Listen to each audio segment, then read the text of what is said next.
Fellow Falcoholics, what is up?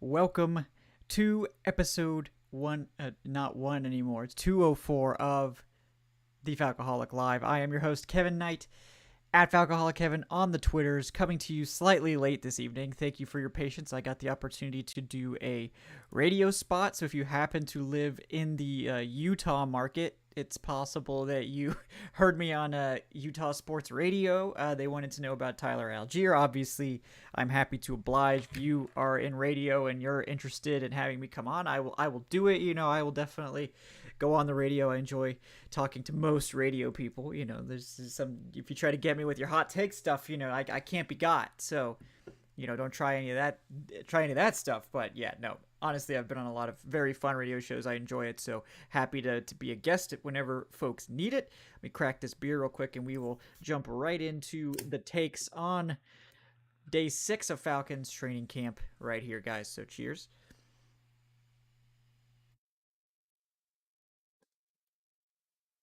All right, let's jump in. Before we get going, want to give a shout out to Ro Staxon with the $20 donation. Thank you so much, Ro. Really appreciate that. Thanks for the great content. You're welcome. Just really appreciate that support, guys. You guys have raised $331 so far. There has been other contributions. Some of you tipped on Venmo and stuff like that. So the fundraiser bar only shows what's been donated on Streamlabs, but I think everything all considered, we're at around $400, which is almost all of the $500 I was hoping to raise. So I really, really appreciate it. There will be there's tonight, and then there's one more opportunity. So if you want to get me to the 500, that's very kind of you. I certainly won't end up in the poorhouse or anything. It's not that serious, but it really does help so that it doesn't come out of my pocket, my spending money. But again, I'm happy to do it either way. I do appreciate everyone who's contributing, but again, the economy is what it is. We all know what it is, right? It's not great. Money's tight, and I get it. But yeah, I also accept, like I said, I accept likes and subscribes. So that is also a form of YouTube currency that I'm happy to accept. So thank you guys. And if you're interested in donating, the link to the donation is in the show description. It's streamlabs.com/thefalcoholic/tip. You can do that anytime, even when the show's not live. Like with Roast Accent, if you do that while the show's off air, it'll show up in my feed and I'll be able to read it off. And it does go into all the coffers. Eventually I might have a leaderboard or whatever. Obviously, George Costanza's in the lead by so much, so it's a little unfair. But, at some point I might actually do the leaderboard like the Twitch streamers do or whatever too. But, Corey, those 5 p.m. shows are tough. Yeah. No, I mean, it's, I was trying to meet Adnan for dinner. So, I had to make an exception, do an early show so Adnan and I could have our dinner and, plot grand treason and stuff like that. Just light conversation for the most part. But yeah, guys, today was a great practice. Not quite as good as Saturday. Saturday was probably the best practice I've ever seen at at the Falcons facility. It was awesome. It was lit. I felt like every drill was good. There were a bunch of good shots. And today is I think a good second, a good second in the tiers of the Falcons practices so far. And it makes sense, right? Statistically, and I think Arthur Smith even mentioned this today, statistically, the most injuries happen on the first couple days of your right after the rest day is the most likely day for guys to get hurt. Unfortunately, we did experience that today in Atlanta, but they do it intentionally. The first day of camp was a slow warm-up sort of day. That makes perfect sense. The first day in pads, same thing. Coming off a rest day, take it easy, warm up, get used to the pads, get used to a little bit more contact, that sort of thing. And then now on day 2, they ramped it up. They did a lot more teamwork. We finally got to see some one-on-ones of the offensive and defensive lines. Literally the first time it was visible. I mean, you could maybe make it out if you had binoculars before, but good luck. Good luck. Definitely couldn't film anything before, so that was nice. I appreciate that. I'm hoping we'll get some more good stuff tomorrow, which will be my last day. And I'm sad to leave, but again, it's been great. It's been a whirlwind. I I don't know if I could like keep this pace up if I was here for like a whole month doing this, you know. I don't know if I could like keep up this high standard if I was here for too much longer. But um, it's certainly for a week I can do it. Maybe 2 weeks. Well, we'll see how far we can push it next year, I guess. But yeah. So far, good practice. Like I this maybe was the most evenly matched of the practices, I would say, in terms of neither the offense or the defense had like a strong advantage overall. I would say they were pretty evenly matched, which I think that's sort of what you want to see. And honestly, like the way the training camp has gone, it's sort of been back and forth day to day too. So overall, like that makes me not concerned, I guess, about like, oh, the offense is going to be good and the defense sucks, or vice versa. Like I mean, I guess there's always the chance that like they're both bad, right? So yeah, I guess there's always that dark timeline, right, where everything is bad. But we're not going to entertain that now. This is the preseason, okay? Like this is training camp of preseason. Hope springs eternal, right? So we're gonna assume that actually it means that both sides of the ball are pretty solid. And even with and I think it's even more impressive with a new quarterback in here, two new quarterbacks, that the offense isn't struggling. I mean, look around the league. You'll hear about offenses struggling everywhere. Like it's everywhere. It's happening. I mean, the new faces in the offense is basically either new coordinators or new quarterbacks or whatever. It's very commonplace, especially early. And the Falcons really didn't experience that. And I think that's credit to not only Mariota and Ritter, but also to the coaching staff. And, certainly it has something to do with Mariota being familiar with the scheme from his time in Tennessee, but even that doesn't always carry over. So it's been impressive how much the offense has sort of been able to weather the storm and not just get dusted by the defense. And they bounced back because yesterday the defense really owned it. Like they owned the line of scrimmage. They dominated. The coverage, of course, is good. The coverage has been good always. So especially the first team coverage, you can tell it's really good.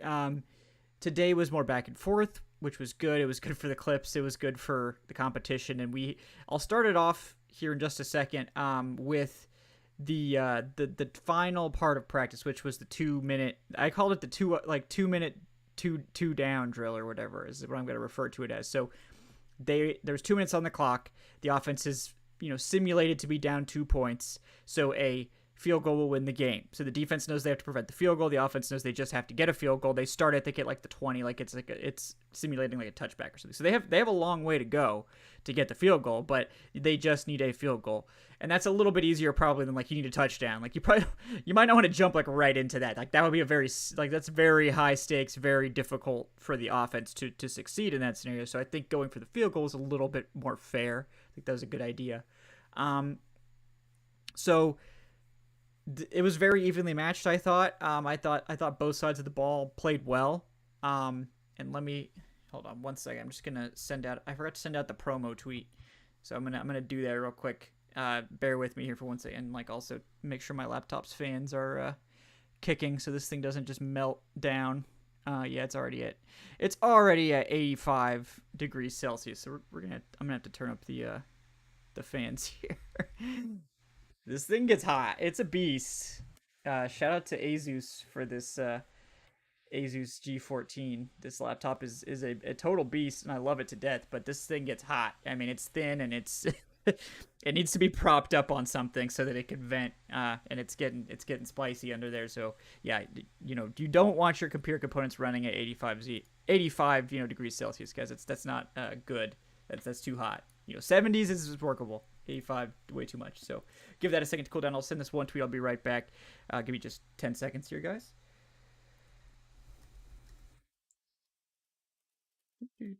Yeah, if you guys have any questions or whatever, throw those in the chat. I'll try to get to some of those throughout as well.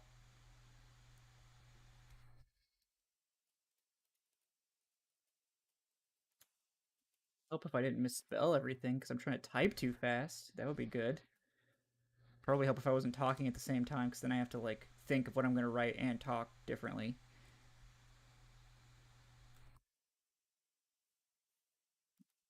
Sure. Make sure to at the Falcoholic so Dave remembers to retweet. You gotta make sure to do that. When you gonna give me control of the Falcoholic's Twitter account, Dave? I'm too big time now. I'm gonna hostile take over the Falcoholic's Twitter and just retweet my own stuff pretty soon. So, your days are numb. No, I'm just kidding. I love Dave. Dave is terrific. Like you guys, I might say things about corporate and various things, but Dave Choate is a saint. Dave Choate is an amazing boss, and I love Dave Choate to death. So I will never say anything bad about hashtag Dave Meat. The way he is on the show, exactly how he is interacting with as a boss. So, yeah. So that getting back to the competitive 2-minute 2 up 2 down. He's not a saint like literally like a New Orleans Saint. That would be disgusting. That would not work at all. So that we that's how that's not gonna work. But so yeah, to close out practice, there was a fully simulated, I like to call it a 2-minute 2 down drill. That I don't know exactly. They probably call it a 2-minute drill or whatever. But you're down 2. You have to kick a field goal to win. You start after like a touchback or a punt or something. They simulate that. So, the first team, it was like both, honestly, they did a first team series and a second team series. Mariota was quarterbacking the first team. Desmond Ridder was quarterbacking the second team. The first team, it was very back and forth. Like, Mariota, as you would, like if I had Kyle Pitts on my team, this is exactly what I would do. Mariota immediately threw to Kyle Pitts twice. Like, Kyle Pitts for like 8 yards, then like Kyle Pitts for like 20 yards. And that was like, okay, we're cooking. Like the Falcons were at like the 50-yard line, like 50, 60, like 50 to the 40 of the opponent. Like those two plays put the offense in great position. And then they had like a minute 30 or so left to get it done. So that was immediately very successful. The defense fought right back though. It was like, I think AJ Terrell just totally locked up Drake London on the next play. And then Mariota tried to hit Olamide Zaccheaus like deep for what maybe was going to be close. It would have been in the red zone certainly if Olamide came down with it. Wasn't quite. I can't remember if it was Olamide that was a little bit off or the ball was a little bit off, but it was incomplete. I think it was. I'm sure it was good coverage too. So I don't remember exactly what happened, but it was incomplete. And then we're looking at third down. Mariota hits Damiere Byrd for a quick pass, and he's able to get some like yards after the catch, get the first down, and that play put them in like long field goal range. And then the next play, they let the clock run after that point, so they let the clock run down. Then they threw to Cameron Batson. Mariota hit Cameron Batson for like another 6 yards or so, and then they were at about the 50-yard field goal range approximately. And so then they just wound the clock down and timed out, and then that was like where they would have kicked the field goal. They didn't actually like do the field goal, which I was disappointed in. I wanted to see Koo, but yeah, with Younghoe Koo, that 50-yard field goal's extremely high percentage for him. That's one of the benefits of having Younghoe Koo. So I think we could chalk that up as a W for the offense, but it wasn't easy. The defense did make it difficult, but I think Mariota executed extremely well, extremely effectively. So that was impressive. Good job by the offense. The defense, I think, was totally respectable there. That was just a really good series by Mariota. And they had Kyle Pitts. See, that's, kind of unfair. Second team, honestly, was very exciting as well. Desmond Ridder came in. And, I mean, you could tell like Desmond Ridder, this is like one of his first times running like a high-stakes situation in the NFL, like ever. Even though it's training camp. Like, he's a little bit jittery.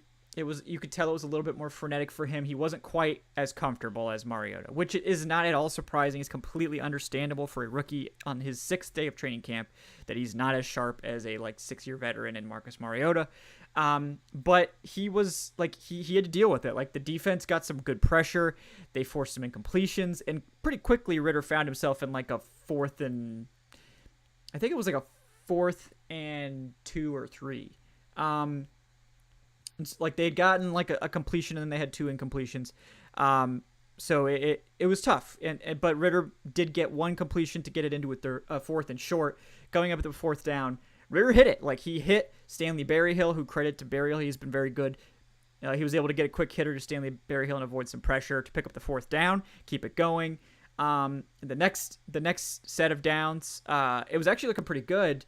But I think they had a hold or a false start or something. It put them in the 3rd and long, essentially, after they were looking pretty promising. And that really threw the drive off, as usually does, of course. Now, there was some heroics late. Like Desmond Ridder did hit Felipe Franks, tight end quarterback extraordinaire for a long catch, like a 15-yard catch. It just wasn't quite enough for the first down. So they were in 4th and short again with it was like 6 seconds left on the clock. So they basically had to go for the touchdown, 6 seconds with like no timeouts left. So, you know, Ritter did go, well, they had a little bit more. They might have had one more timeout. So they did call timeout with 6 seconds left, and they had one more in the pocket. So Ritter did hit Cameron Batson, like on target, on 4th down, near the 20. So, like, this was a great play. Batson, I think, was flagged for OPI. There was a flag on the offense. I didn't see the push off, but Batson was flagged for what I believe was offensive pass interference. So they just sort of marked that up as the offense lost that one, because then they were going to be facing like 4th and 16 or something, with like 3 seconds left, and that just wasn't going to happen. So, but again, like, so the defense won, the second team, offense won first team, and it was close. The defense won second team, and honestly, like, it was like close. You know, if Batson doesn't push off, like, I mean, he did come down with the ball. He got clobbered by Eric Harris. That was the first full tackle I've seen all camp. I don't know if that was allowed, to be honest, but Harris came flying in and clobbered him, and he held on to it, so credit to Batson for that. But there was some sort of offensive pass interference that I didn't see, that ended that. But again, like, this is what I would like to see. Like Ritter doing this in a 2-minute drill on day 6 of training camp. And this was not just like jabroni, 3rd, 4th string, you know, guys. Like, Ritter was playing with a mix of starters and backups, just like Mariota. Mariota played against entirely starters. I think Ritter played against 2nd string. So there was like a mix of starters and sort of reserve guys in there. And, like, you know, like Eric Harris was a starter for us last year, for instance. Cameron Batson's a veteran. It wasn't like he had only UDFA guys out there helping him. But it was good. I thought it was good. I enjoyed it. It was fun. The energy was high. And these guys, like, they played hard. There was a lot of, it was very competitive. I enjoyed that final period. I would like to see more of that. It felt like a game. Like, you know, it was like, oh yeah, like, this is cool. I can do like a play-by-play of this practice, which is fun. Like, everybody enjoys that. There weren't a lot of fans there today. I mean, it's Tuesday and it looked like it was going to rain. So, I mean, I don't blame them. There were certainly some, probably like 100 fans or something, but, it was a good show, and it was illuminating. It's nice to see, like, let's put you in this high pressure situation. Like, it's one thing at camp when you've got all the time in the world, you know the play, you know what's going on.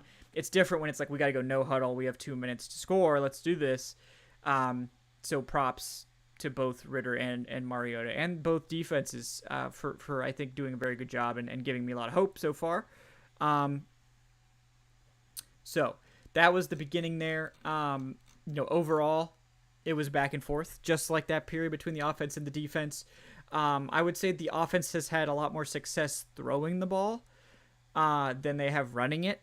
I will say that, and I was telling the Utah station this, like, of the running backs with pads on, one has looked good, and that is Tyler Algier.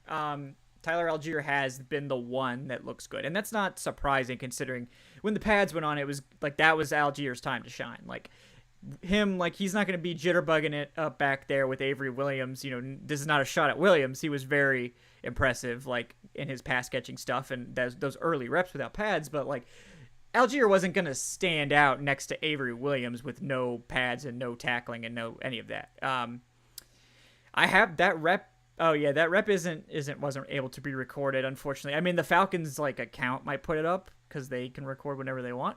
But it was 11 on 11. So we couldn't see it, sadly. But yeah, Algier absolutely trucked Nate Landman for like a big gain. It was nice. It was nice. It was nice. So Algier, so far, he's been the best guy in pads. Now that I think about it, and I haven't even tweeted this out, so this is exclusive. I don't think I saw Damian Williams today. I don't remember seeing a play with him involved. Now, that may not be entirely accurate, but I don't remember any clips with him. So I don't know what the situation is there, but this is, you know, breaking news here on the pod for you guys. I don't remember seeing Damian Williams. So it's possible he's a little bit banged up. Or maybe it was a rest day for him, or maybe they just were giving reps to other guys because we've seen a lot of Damian Williams so far. I don't know. But so far, Algier, I think, has looked pretty good. We did see some one-on-ones. I'm sure you guys have seen, obviously, the infamous Jalen Mayfield versus Derek Tangelo rep. on my Twitter, and I apologize to Derek for misspelling his last name as Derek Teneglo, which is, I mean, that's kind of an interesting last name if it was Teneglo, but I like Tangelo better. I think it evokes like a fruit sort of thing, and I think that's nice. But yeah, Mayfield, you hate to see it. You hate to see it for every reason. Like, I didn't want to bury Mayfield like that, but I knew immediately when I took that clip that I had to post it. I had to post it. And so, what is that one meme? It's like, oh man, they're beating you in the quote retweets. That's exactly what happened. So like Mayfield, it's nothing personal. And it's really sad because like they only got one-on-one, and people are like, why are they only getting one? It's like there's 90 guys on the roster. They gave everyone a one-on-one in that session. So that's like 30 one-on-ones basically. I mean, it was a lot of one-on-ones. Notwithstanding various other positions, but like 20, 30 one-on-ones in quick succession, they don't have a chance to like literally give everyone multiple reps. Like, there's not enough time for that. They'll give them more reps over the course of camp, but yeah, I mean, the technique was obviously bad. It was a bad rep by him. And then we saw, and to give credit to Derek Tangelo, like he did a great job against Drew Dahlman too, who I think played it with better technique. So I think maybe Derek Tangelo is just good. He was a pretty solid college player for someone who went undrafted. I think the production was not bad. Just a little undersized, sort of like a Grady Jarrett sort of type. I like Tangelo. So I don't think that Tangelo is like a bad player just because he's undrafted. So don't necessarily be like, oh, this is some nobody, this is some bad guy. I don't think any of the undrafted guys in Falcons camp really have looked like awful or like, oh, this guy can't cut it. So like props to them. I think they brought in a competitive group, certainly. But yeah, Tangelo got the better of Mayfield and Drew Dahlman, so props to him. The offensive line did bounce back. There were some guys that did a great job. I didn't get to it was like the first one-on-one. It was Arnold Ebiketie versus Jermaine Ifedi. Like, I had to run over from the other field because they like moved everyone over.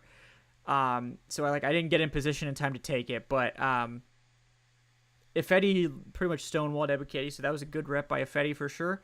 Matt Hennessy stopped Jalen Dalton. I think he did a good job on that. And then Colby Gossett one-on-one blocked Timmy Horn, who's a nose tackle, which that's very impressive. Like, it's rare that you have to block a nose tackle one-on-one. Generally, the center and the guard sort of, one of the guards and the center sort of usually take the nose tackle, so that's impressive for Gossett to be able to handle Horn one-on-one. So props to him. It was like if you watched any of my Senior Bowl clips, watching, I think it was Travis Jones, the nose tackle, like just destroying Cole Strange, the center that the Patriots took in the first round, by the way, one-on-one. And it's like, well, like, yes, that was embarrassing, but like Cole Strange is never going to be asked to block a 350-pound nose tackle like Travis Jones one-on-one. It's just not going to happen. But so it's not really fair. It makes a great clip, certainly, but keep that context in mind. Nose tackle versus defensive tackle is very different for a one-on-one. You generally don't have to block nose tackles one-on-one. So for whatever that's worth. In coverage, Kyle Pitts, amazing. I mean, it was just not fair. It was like Kyle Pitts one-on-one against Michael Walker. It just like, it's just sad. Like, and I don't mean this is slight against Walker. Like, people are like, oh, he only runs a 4.65. Like, that's fast for a linebacker. Like, I don't know if you realize that, like for a tight end, like running in the 4.6s would be like a 90th percentile speed for most tight ends. And like linebacker, it's not quite. I'll look it up. We'll look up Michael Walker's RAS real quick just because I got that page open already. Just so you guys know, like Michael Walker is an 8.15 RAS. This is an 81st percentile athlete. His 4.65 is like an 80th percentile 40 for a linebacker. So like people are like, oh, he runs a 4.65. No wonder he got dusted. Like, that's not slow for a linebacker. That's not slow at all. Like, that is fast for a linebacker. Kyle Pitts is just a freak of nature in the best possible way. Like, it's not fair. It is not fair one-on-one against a linebacker at all. He did the same thing to Rashawn Evans. Now, to give Walker credit, in a short area rep, he did manage to break up a pass for Kyle Pitts, and he covered that well. And I think that linebackers might have a little bit more success covering Pitts in like short stuff because they can use their size to get in the way of those throws a little bit more, and Pitts can't quite get the same separation. But Kyle Pitts is a cheat code, and he's absurd. just absurd. It's watch those clips. Like it's just like Kyle Pitts. It's just like he doesn't even. It's like he's just out there jogging, and Michael Walker's full sprint after him, and Pitts is gaining steps every time he takes a stride. I mean, it's insane. Kyle Pitts is a truly special player. And we'll have to see, long term if it's like, oh, does Justin Fields or Trevor Lawrence or does Justin Fields basically like become this big star quarterback? Because if he doesn't, I think we're gonna look back and be like, well, maybe Fontenot was right. Maybe Fontenot was right about this Kyle Pitts character being worth that fourth overall pick. I think so far the year one certainly wasn't as flashy as Jamar Chase, but you have to look at the context too. I think we'll look back at Kyle Pitts being the best player possibly in the 2021 draft. So that's my hot take. And I think Trevor Lawrence could be very good, but he's trapped in Jacksonville, So that I think always is going to cap your ceiling, unfortunately. Jamar Chase is really good. Like Pitts has to catch up to Chase, who is very good, but I think Pitts is the most unique, certainly, of all those guys. But that doesn't have anything to do with training camp, other than that Pitts has continued to be awesome. But let's see. Let me forget to all my notes. Yeah, we did have some defensive turnover action today. We're gonna get to.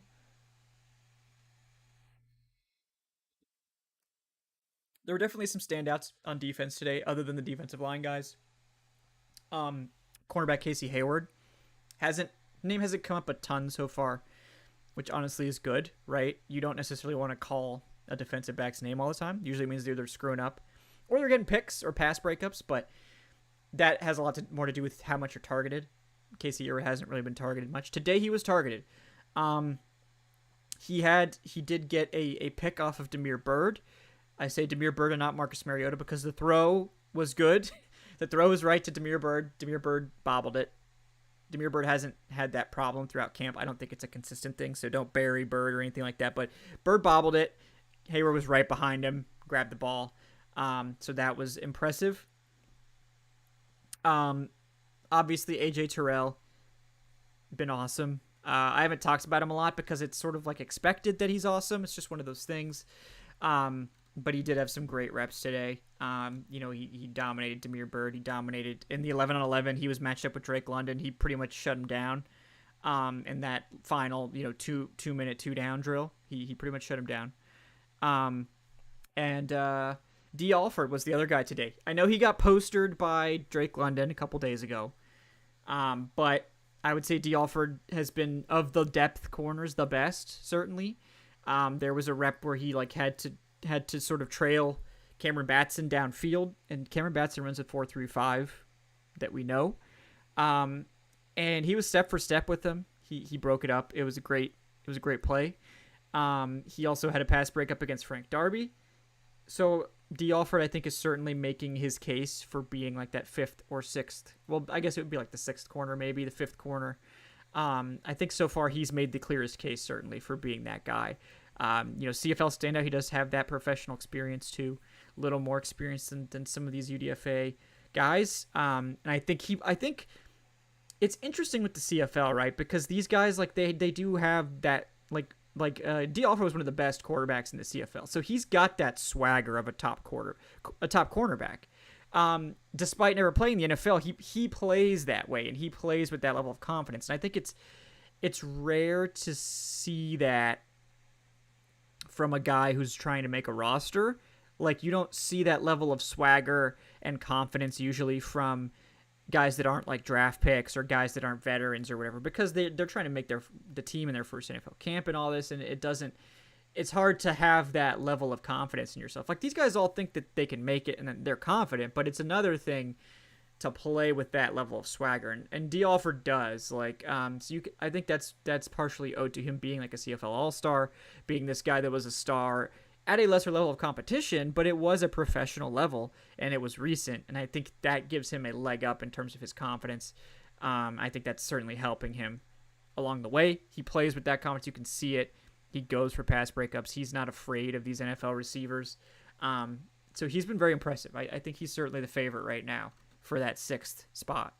Some injury updates. Obviously, we saw Vincent Taylor, the defensive tackle go down with a ruptured Achilles, which is just really sad. Vincent Taylor lost all of last season to a season-ending injury after week 1. He got hurt, and he's had to deal with injuries his entire career. He's always flashed like this guy could be good, like this guy could be a starter, this guy could be a contributor. He was going to be a part of the pass rush rotation. I think he was one of the primary guys. I think he was going to make the roster for sure. So it's a blow. How big of a blow? I guess it's hard to quantify. It's still early in camp, so that they have time to see. Yeah, I mean they're going to sign somebody certainly. I don't know if it's going to be like someone big name that you guys like want to see. It might be like a Darian Daniels type or something. But they're going to sign another defensive tackle. If Derek Tangelo has a great camp, it could be him, certainly. That the door could now be open for someone like a Jalen Dalton to step in there, who has, other than fighting Jermaine Ifedi, which I would think is not the wisest thing to do. That he's had, I think, some flashes too. So there's a chance maybe you unearth some of those guys, but there's probably going to be a signing too. So we'll see how that goes. Bryan Edwards was back after just one day gone. Bryan Edwards was back out there. He was wearing a yellow non-contact jersey, which means don't hit him. And like he was throwing with his left hand, and I don't know enough about Bryan Edwards to know if he's actually left-handed. I assume it's because he injured his right shoulder, so he wasn't like throwing the ball. He was actually pretty good at throwing with his left hand. So I was like, oh yeah, he might just be left-handed. But I did see on one play, like he caught a pass in team drills, which is nice to see. That means he's not like super limited. He didn't play a lot with the team drills, but he did play a little bit. And he wanted to spike it after he caught it, and he just like stopped. He's like, no, I can't do that. So he just tossed to somebody with his other hand. But I'm sure the shoulder's bothering him. I'm sure it's not comfortable, but it's not keeping him from practicing. So that's great news. We'll just hope that take it easy, get into the season. I don't know if he'll play in the preseason, like week 1 or anything like that. I mean, it's only like a week. It's a little over a week away, I guess. So that's exciting, but they'll probably take it easy with him and be careful. And I think that's smart. We did see Drake London get a couple really nice plays. He had one that was an 11-on-11 that I couldn't film, but Ritter hit him beautifully downfield. I believe he was, I don't know for sure if it was zone or if it was AJ Terrell matched up with him, but he hit Ritter for like a 30-yard gain, matched up with AJ Terrell in the vicinity, we'll say. AJ Terrell did chase him down to prevent it from being like a massive play, but it was like a 30-yard pickup against what looked like a second string sort of unit. So that was impressive. He did have a really nice catch against Darren Hall. Darren Hall covered it well, but again, that's going to be London's bread and butter. If guys are on him, he's still going to make the catch. Yeah, I do see your guys' questions. I'm going to get through my notes real quick, and then I'm going to try to go back and answer at least a few of those. So I'll definitely try to get to some of those guys. And if you absolutely have to have your question answered, of course you can donate. Then I'll be contractually obligated, but I will try to answer some just chat questions, of course. Yeah, Cordell Patterson had maybe the best catch. I don't know if you saw that clip. It's in the article. All of the best clips I generally put in the article, so you can go to thefalcoholic.com and read that. And that generally has most of the best clips. I try to work those in. But Patterson, I originally said in the tweet that I thought the ball was underthrown because Tease Tabor was sort of like running ahead of Patterson, and I was like, oh, Patterson had to stop and come back for it. But I actually think it was well thrown by whoever the quarterback was. And Patterson really adjusted to it perfectly, caught it one-handed, which I think he was flexing a little. I don't think he had to do that, but he caught it one-handed. And it was beautiful. I could watch that catch all day. So props to Patterson. He doesn't get a lot of reps. He gets a handful of reps. He gets like one-on-one and maybe a target or two in team stuff. But they're not making Patterson play a lot. That's not... We know what he can do. We're going to keep him fresh. It's not surprising, but he looks good whenever he plays. So that's just what it is. The offensive line, I'll give you guys an update on that real quick. Small shuffling again. Jake Matthews at left tackle. Elijah Wilkinson at left guard. 5 straight days. Elijah Wilkinson is your left guard starter right now. I think we can say that officially. Like, That doesn't mean it can't change, but I think now, instead of referring to Mayfield as the starter, Mayfield is now fighting for that job, whereas Elijah Wilkinson is now the starter, like officially. So I'm going to start calling Wilkinson the starter from now on. Matt Hennessy rotated in at center. I thought he was fine today. I thought both centers have looked fine. Obviously, Dahlman had that rough rep against Tangelo. Hennessy had a good rep against Jalen Dalton. So, if you take that into account, it's like, oh, maybe Hennessy looks slightly better. But we've seen like 2 days of these guys in pads. Probably not going to get a great feel for it until the preseason, to be honest. And of course, Chris Lindstrom at right guard and Caleb McGarry once again at right tackle. McGarry was wearing a knee brace today. He looked a little pained sometimes. So I don't know what's going on with that. I don't know if it's a new thing. I didn't notice it before. But I haven't got a great look at the offensive line most times, to be honest. So, I am surprised that we haven't seen Jermaine Ifedi. Like I said, Ifedi had a great rep against Ebiketie. He stonewalled him. I think Ifedi has looked good with the second team. So I'm wondering if and when we will get Ifedi with the first team. I am wondering if they've sort of decided, like, we're not starting Jalen Mayfield at left guard. We're just not going to. Like, and like, if you saw the rep today, I think we all understand, like, he doesn't look ready. He was always a project. Like, it's time to sort of move on and then hope that he develops later. Like, we're done, hopefully, with the, like, we're going to put him out there and hope he plays well and hope he rises to the challenge. It's now like, we just need to develop him. He needs time. And we're going to try to come back to that later. So look, I think Wilkinson, they're like, okay, we've got left guard Wilkinson for now. We'll see how he performs in the preseason, maybe sign someone, whatever. At center, I think they want to get center ironed out, and we might not know until after the first preseason game there, but I think they want to get that spot ironed out. And once they do, I think then we might see the right tackle shift, because I think they're deliberately doing like minimal changes at a time, because if you change like 3 guys in the offensive line, and we talked about this on an earlier show, like if you switch like 3 positions, you're just playing 2 different offensive lines entirely. You can't really compare it to yesterday's film if you've got like 5, like a different offensive line. That's just a different offensive line. That's not seeing who's better in the context of the offensive line. You're just sort of like switching an entire unit out. So I think it's smart to move one guy around every day. And it seems like it's basically center now that they're trying to get ironed out. And once they do that, maybe then we will see right tackle, because these guys are both veterans. I think with Dahlman and Hennessy, they're both younger players. I think it's more valuable to get them both reps with the starters. Whereas like Ifedi and McGarry, they're like 4-year, 3-4 year vets plus. Like Ifedi's like a 6-year vet, so like they don't necessarily need to get like a huge amount of snaps with the first team to be ready to go. Like they could put Ifedi in as an emergency guy, and I think they'd be okay.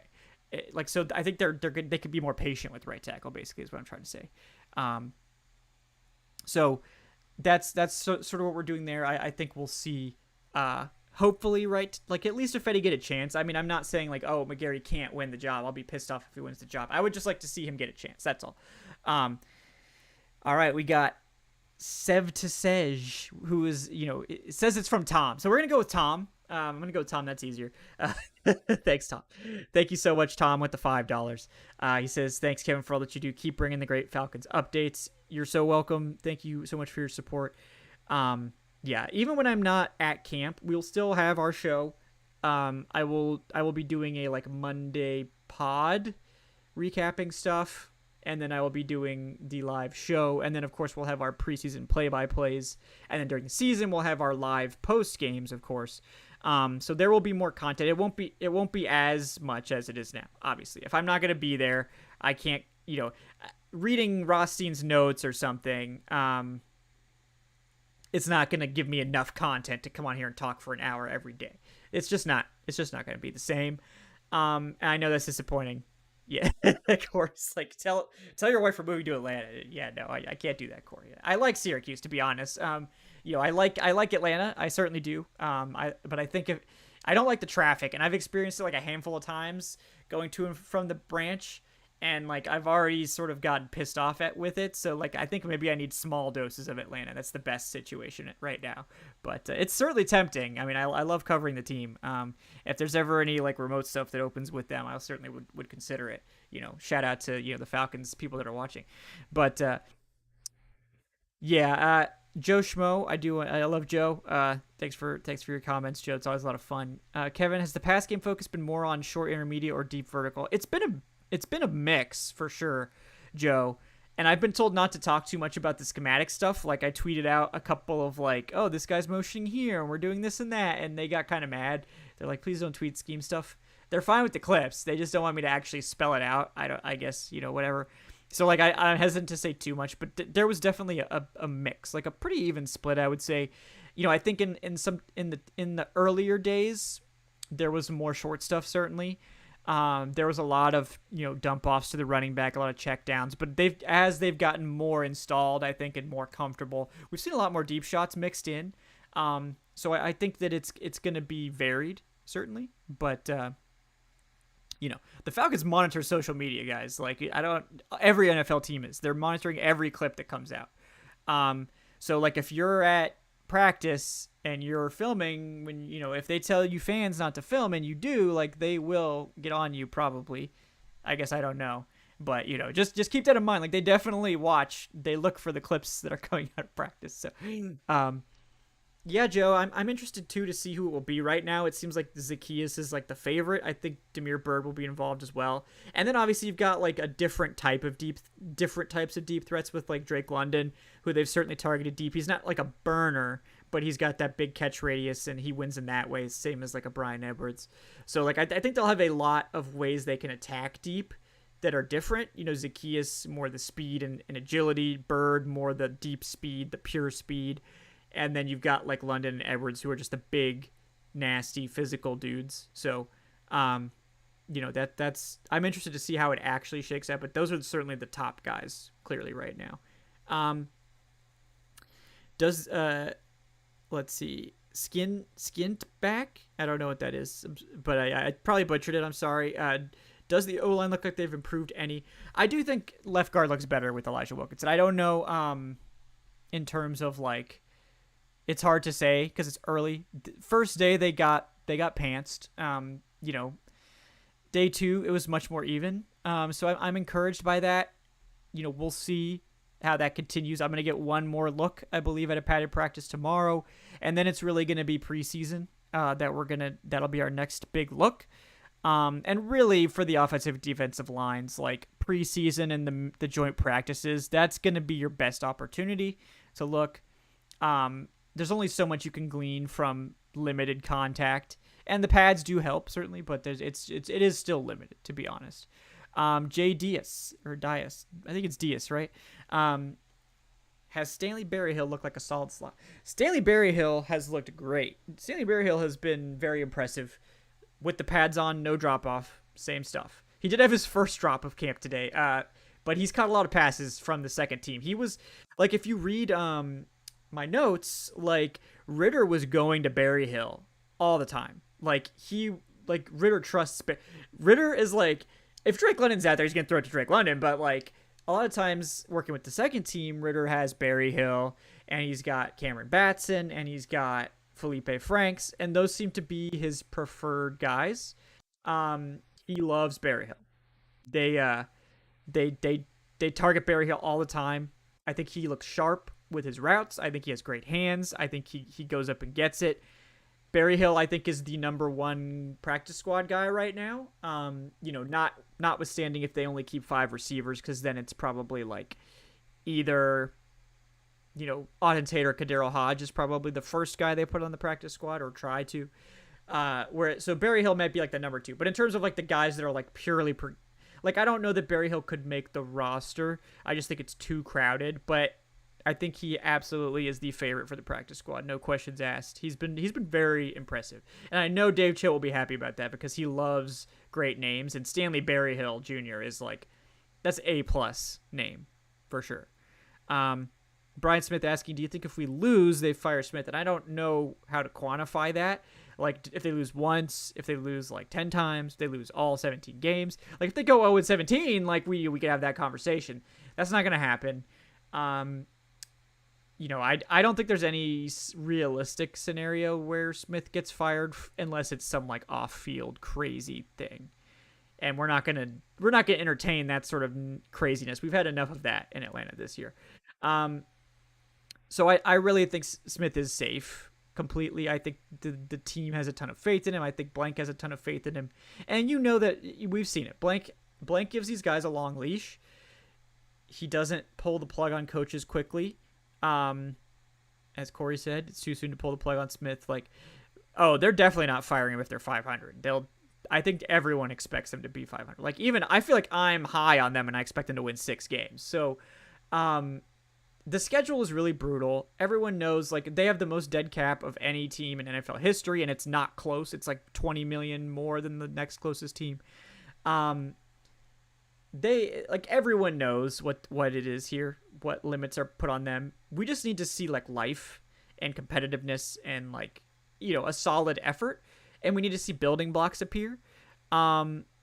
And I think that's all that we're looking for. Like if they could win 2 games, like USA Today is predicting. Cordero Patterson threw shade at that, by the way. That was pretty funny. But as long as they look competent, and they, even if they only win like 3, 4, 5 games, if they look competent, if they look competitive, even if they don't win all these games, I think that Smith is totally fine. Like I'm not at all concerned about that. So yeah, I don't think he's in danger. It's not like, the Simpsons meme, like I'm in danger. That one. That's a good show. Simpsons, good show, good meme. Connor with the $20, brother. Thank you so much, man. Appreciate that. He says, just wanted to say thanks for your work this year, bro. Killed the coverage. One-stop shop for Falcons takes. Job well done. Get some Hattie B's to eat before you leave. Killer chicken sandwich, mac and cheese, and scofflaw. I have had scofflaw. I did get some scofflaw the other day. It was good. I'm a big fan of craft beer. Yeah, I doubt I'll be able to get anywhere because I have to go to practice, then come back, get all my crap. I showed you guys my setup here. I have to pack up all my crap and then go to the airport because I do have a late flight. Like I have time to get there, but like there's not a lot of time for sitting around or anything like that. So, but I'll have to add Hattie B's to the restaurant before that. That does like to the list. It does sound familiar. And I'm definitely gonna make an effort to get down here for a game. A game or two. Yeah, I've gone through like a whole entire tube of sunscreen, Corey. Like, and I still am a little bit crispy. Like I wore long sleeves today. To help, just because the sunscreen was starting to lose its effect. So, let's see other little notes here before we wrap up. Mike Ford has been the starting slot, which is, I don't know that it's super meaningful because I think they're working Isaiah Oliver back in. Isaiah Oliver's been out there. He's with the twos. He's wearing his knee brace. He doesn't look full speed yet. So I think they're working him back slowly, and Aaron Freeman touched on it on yesterday. I guess it came out this morning. His pod from yesterday that came out this morning. Mike Ford is gonna make this roster as a key special teamer, and I think they want him to be their primary backup in the slot, whereas Darren Hall maybe will be their primary outside start like guy as a backup.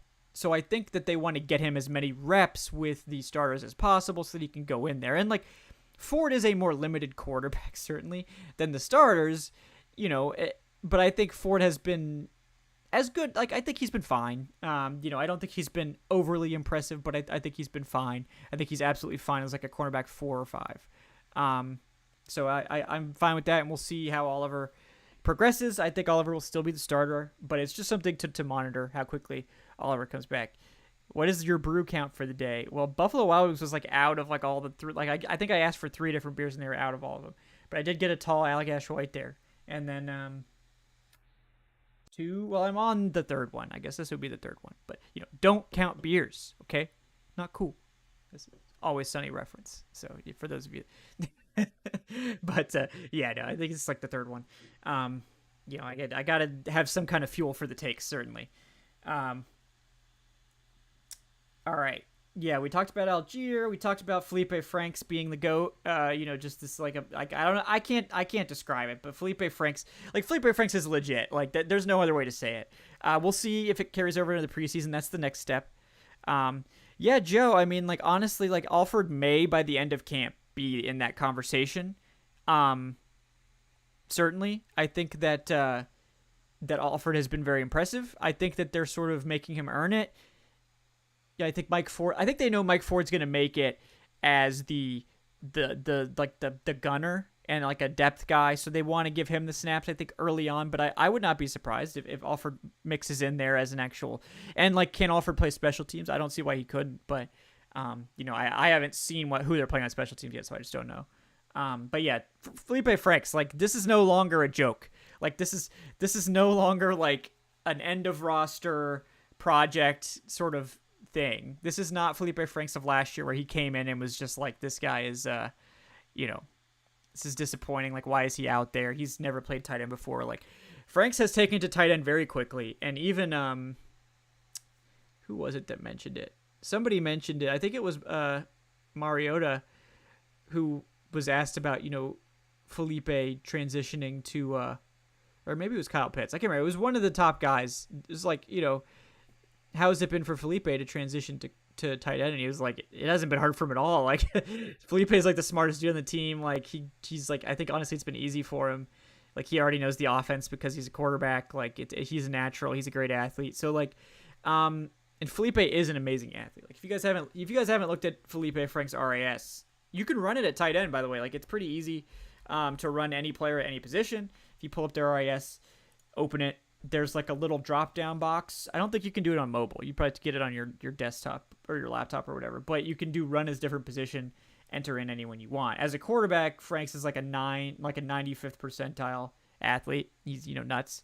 At quarterback, he is an 81st percentile athlete, or an 82nd, but that's with him at his quarterback weight of 234.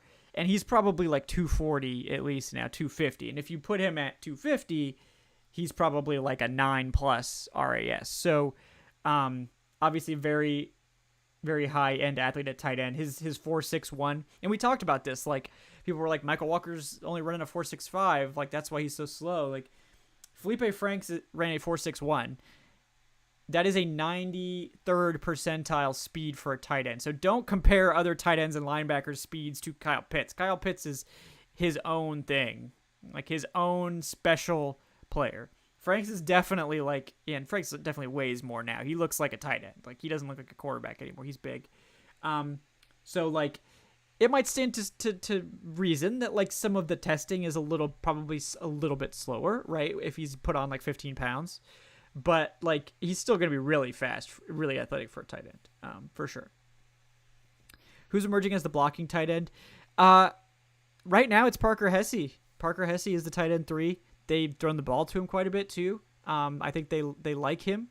John Fitzpatrick is like gradually getting more and more reps. They usually make the rookies earn it if you're not like a premium pick. Like they didn't make Drake London like pretend that he wasn't a starter, but I think eventually Fitzpatrick is like better as a pure blocker, but I think they like Parker Hesse too. I think all 4 of those guys, like Pitts, obviously, Ferkser, Hesse, and Fitzpatrick, I think all 4 of those guys make the roster and play, regularly. All right. Yeah, and I mentioned it, Berryhill, I think, is like the leader for the practice squad right now. He's been very good. And then Jerry Bernhardt's the other guy. He had 2 like really good passes today, or catches. Maybe he played quarterback too, right? So maybe he could throw. But Bernhardt also has looked good. And everything I've heard from the team, this is from the team, from, other folks, not necessarily like coaches or whatever, just people you talk to in the tent. Like they love Bernhardt. They love Bernhardt. They really like his potential. I think they like him as a person. So I think he's in their plans for the practice squad, certainly. We'll see how it goes, obviously, over the yeah, Dwight is asking, like, oh, what about Felipe at tight end? They're going to call him a quarterback, and they'll keep a third quarterback. Like, Arthur Smith has said, they're going to continue listing him at quarterback. Like, they're not going to change his designation. He's effectively a tight end that, could be an emergency quarterback. So it's sort of like the math is a little bit different. But, yeah, I mean, I think, Felipe will also be involved as the third quarterback, probably playing tight end. I don't know like how high up on the depth chart he'll be, but I mean, if he keeps playing like this, he's going to sort of force his way up, right? So we'll see how that goes. Yeah, guys, I think that's all my notes for today. I think that's all the major stuff. Certainly appreciate everyone for hanging out. Like I said, please do like and subscribe. We really appreciate all that stuff.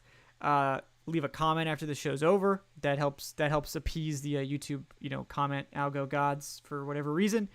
Shout out to all like 130 of you that are hanging out. Like I said, do come back like for the other coverage. We don't just stop recording once training camp ends. Like in season, we always have our Wednesday show. That's sort of been the flagship program.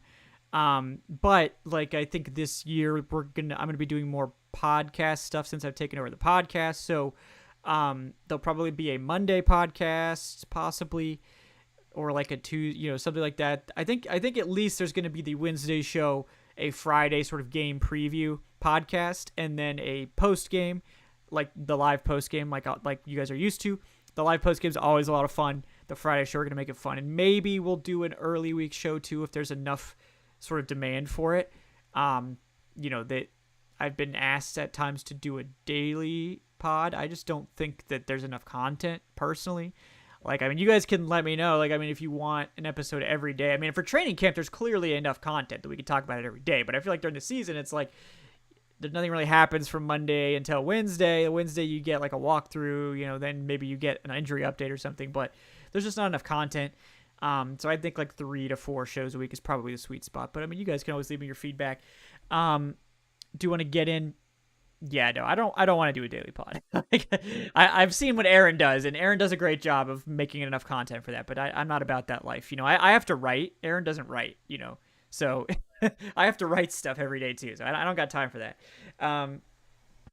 But Aaron used to write. It's not that he can't, but he's clearly embraced the daily podcast life. Pratt Parker with the $10. Thank you so much, man. Long-time listener, first-time commenter. Listen to every podcast. Thanks for all the great work. Got to say, I want to see some tenacity in the training camp interviews. Get in there and grill Art. Yeah, he did like chide me the other day for not asking him any questions. So then the next day I did. I asked him. I think I actually asked Fontenot because he wasn't there in the morning. But I asked Fontenot about Bryan Edwards. So that was the breaking Bryan Edwards is actually injured news. Thankfully, he was only out for like a day. So I'm happy to have broken, not terrible injury news. But yeah, that's where we are. Thank you so much for your donations, guys. If you want to donate to the fund, you can do so at our Streamlabs link in the show description for those of you listening to the podcast. You can also do it if you prefer like Venmo. The link to that is on my Twitter. You can do like the Twitter tip thing. I think it just takes you right to Venmo or whatever. It did work for like a couple people that tried, so it should be working. That works just fine. So if you'd rather just do that, that's fine too. Whatever you want, honestly. If you want to send it to me, via Stork or something, I'll accept that. I don't know where to put your Stork. I don't know how to get the Stork back to you, but we can figure it out, I guess. And then yeah, obviously the Patreon's an option too if you guys want to support us on a monthly basis. Patreon.com/Falcoholic Live. We're recruiting for those fantasy leagues, so if you're interested in getting in, get in there, join up. All tiers have access. I think we have almost 2 10-team leagues filled up now. So we'll take it to 12, and then if I'll just put my Venmo in the chat for you, but I'll put it in there. I believe. Look for me in like camo, like camouflage. If you see that, it's me. But I think this is the right one. So yeah, I'm wearing like my full airsoft getup with my multicam Arid. So shout out to anybody that knows what multicam Arid looks like. But it's a great camouflage pattern. So yeah, I would love to talk to Stampede Blue. So I'll see how DW is doing and all that, and maybe we can get that going. I would enjoy that too. So yeah. Well, guys, tomorrow will be my last day at the branch this year. I'm excited, and it's bittersweet, but it's gonna be a good time. I'm excited to see. Yeah, there's a lot of Kevin Knights on Venmo. Absolutely, there are. But yeah, it's like with the 12 on the end with the dashes. Like if you just copy and paste that, it should get you where you need to go. And look for the airsoft cosplay picture. Maybe I'll put like my Mass Effect costume as the photo, so you have no question that it's definitely me. Shout out if anyone's gonna be at Dragon Con in a couple weeks. I will be there in full regalia, full costume. So if you're into that life, hit me up. I'd be happy to take a picture with you in my full costume from Mass Effect. So that'll be fun too. But until Dragon Con, until tomorrow's practice, guys, thank you so much for tuning in. Like I said, Kevin Knight at Falcoholic. Kevin, check out the site, thefalcoholic.com. And yeah, looking forward to the last day. I think it's gonna be a good one. Hopeful. And then there probably won't be a show tomorrow. I don't think I'll be able to squeeze it in. If the Wi-Fi is strong enough at the airport, I'll try, because I'll be there for like 2 hours. But I'm skeptical that the airport Wi-Fi will be sufficient for this. So you might have to wait a day or two once I get back. But thank you guys so much for your support. There'll be takes. There'll be the article for sure. And then we'll sort of transition to our afar coverage. I know Adnan will be back on Saturday to get to. My middle name does not start with a K. No, my parents were not that stupid. My mom actually grew up in Birmingham, so she knew all about that particular combination of 3 letters and not to go anywhere near it. So yeah, don't worry about that. My middle name is Michael.